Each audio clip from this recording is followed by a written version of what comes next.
Sana Sana Hath Jodi chapter summary in less than 10 minutes. Let's go.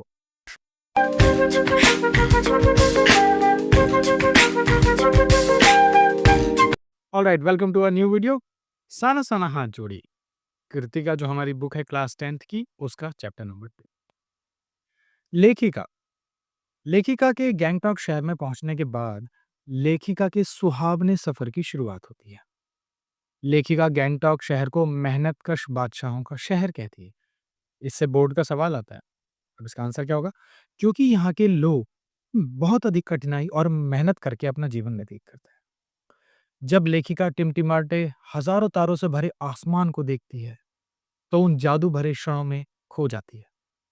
वहां सुबह लेखिका ने एक नेपाली युवती द्वारा सिखाई गई प्रार्थना साना साना हाथ जोड़ी गर्दहु प्रार्थना हमरो जीवन तिमरो कसौल। अब इसका मतलब क्या है?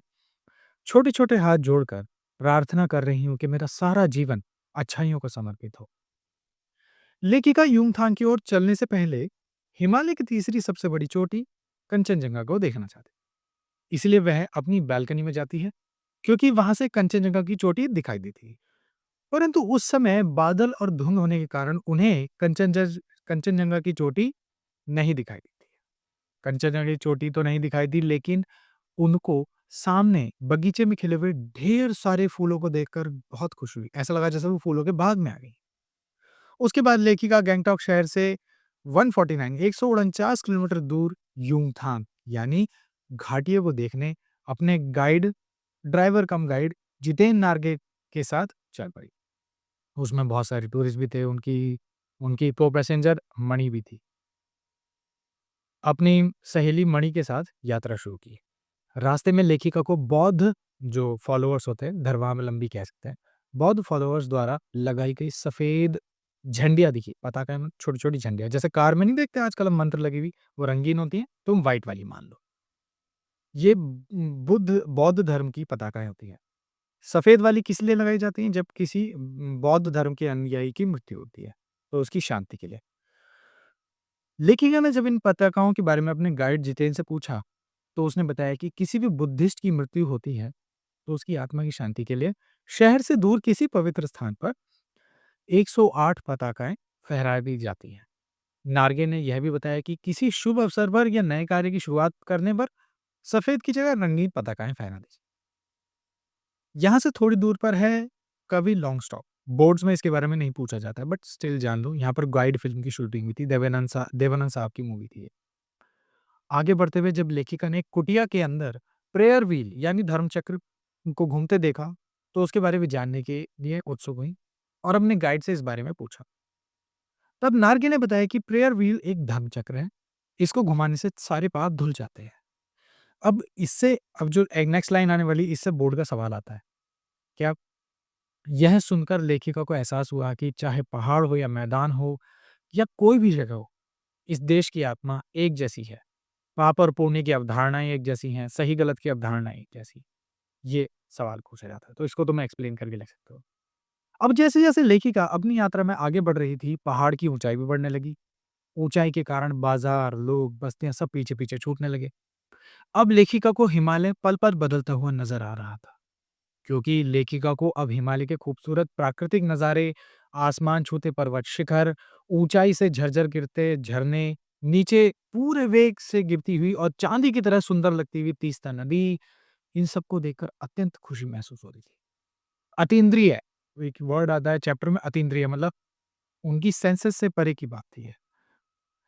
आगे लेखिका की जीव सेवन सिस्टर्स वाटरफॉल पर रुकी।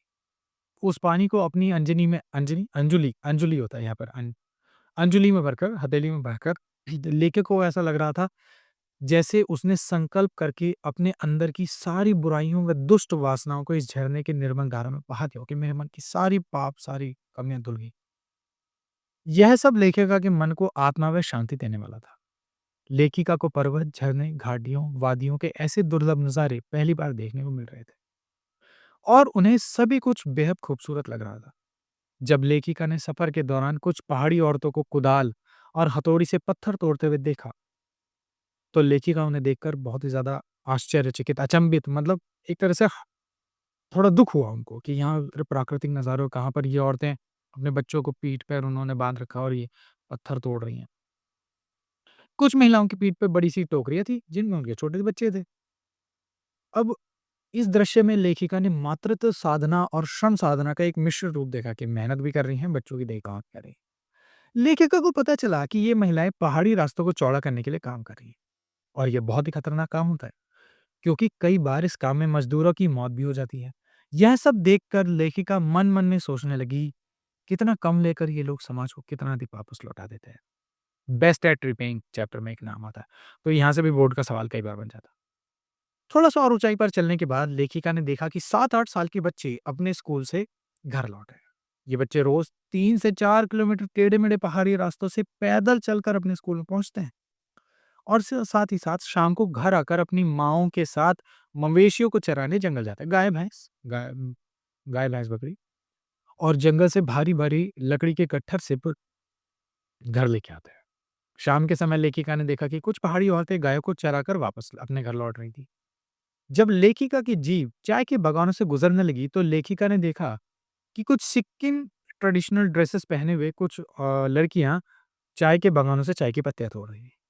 इतनी खूबसूरत लग रही थी वो, उसका उनकी खूबसूरती डिस्क्राइब किया लेखिका ने चैप्टर में। वहां से वैसे एग्जाम में कुछ आता नहीं है।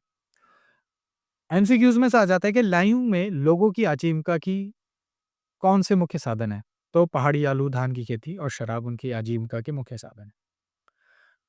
असल में लेखिका यहाँ बर्फ देखने आई थी लाइव में, लेकिन उन्हें वहां कहीं भी बर्फ दिखाई नहीं पड़ी, जबकि वो लोग सी लेवल से समुद्र तल से 14,000 फीट की ऊंचाई पर थे। इसका कारण बताते हुए एक स्थानीय युवक ने बताया कि प्रदूषण की वजह से यहाँ बर्फबारी बड़ी कम हो गई है।